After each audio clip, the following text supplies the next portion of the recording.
Hello बच्चों, तो इस वीडियो में हम एक्सरसाइज 5A का क्वेश्चन नंबर 5 सॉल्व करेंगे। तो क्वेश्चन पढ़ते हैं। क्वेश्चन है find the nth term of each of the following APs. ठीक है, ये दो एपी दिया गया है, इसका इन दोनों का nth टर्म बताना है क्या होगा। ठीक है, तो nth टर्म फाइंड करने के लिए हमें फर्स्ट टर्म मालूम होना चाहिए और कॉमन डिफरेंस मालूम होना चाहिए। तो इस एपी का फर्स्ट टर्म क्या है 5, कॉमन डिफरेंस क्या हो जाएगा 11 माइनस 5 जो कि 6 हो जाएगा। ठीक है, और हमें nth टर्म ही फाइंड करना है। ठीक है, nth की जगह पे कोई नंबर नहीं दिया है, फिफ्थ सिक्स ऐसा कुछ नहीं दिया गया है, डायरेक्ट हमें जनरल टर्म ही फाइंड करना है, nth टर्म फाइंड करना है।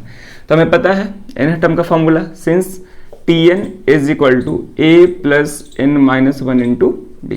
ठीक है, तो यहाँ पे n की जगह पर n ही रहेगा। फर्स्ट टर्म क्या है हमारा 5 plus n minus 1, common difference यहाँ पे क्या है 6, ये हो जाएगा 5 प्लस 6 दोनों से मल्टीप्लाई हो जाएगा तो 6n माइनस 6, तो यहाँ से आ जाएगा 6n 5 माइनस 6 माइनस 1, यानी कि इस एपी का जो nth टर्म का फॉर्मूला होगा वो क्या होगा 6n माइनस 1।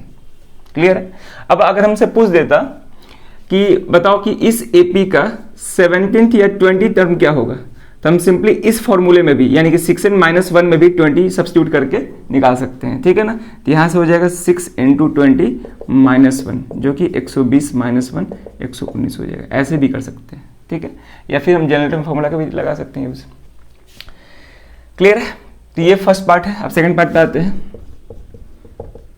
अब इस एपी का पहला टर्म क्या है 16, common difference second term minus first term जो कि 9 माइनस 16 हो जाएगा, माइनस 7 आ जाएगा कॉमन डिफरेंस। तो therefore Tn is equal to a plus n minus 1 into d. First term 16 है, n minus 1, common difference minus 7 है। ठीक है, माइनस 7 है, ध्यान रखेंगे। तो यहाँ से हो जाएगा 16 माइनस इंटू प्लस, ये तो माइनस हो जाएगा। अब 7 दोनों से मल्टीप्लाई हो जाएगा तो यहाँ से हो जाएगा 7n और ये हो जाएगा हमारा माइनस 7।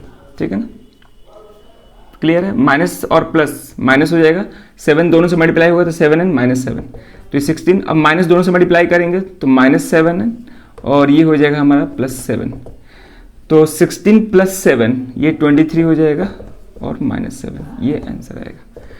यानी कि इस एपी का जो nth टर्म होगा वो 23 माइनस 7n, या चाहे तो इसको हम ऐसे ले सकते हैं माइनस 7n प्लस 23। ठीक है, और इस क्वेश्चन के साथ अगर ये पूछ देता कि बताओ इसका 21st टर्म क्या होगा, तो इसी फॉर्मूले में हम n की जगह पे 21 रख के सॉल्व कर सकते हैं। ठीक है ना, तो वो क्या हो जाएगा T21 is equal to minus 7 into 21 plus 23।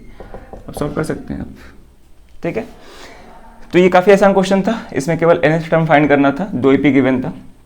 ठीक है ना, तो चलिए फिर इस वीडियो में ये क्वेश्चन रखते हैं। अब मिलते हैं नेक्स्ट वीडियो में नए क्वेश्चन के साथ। Thank you.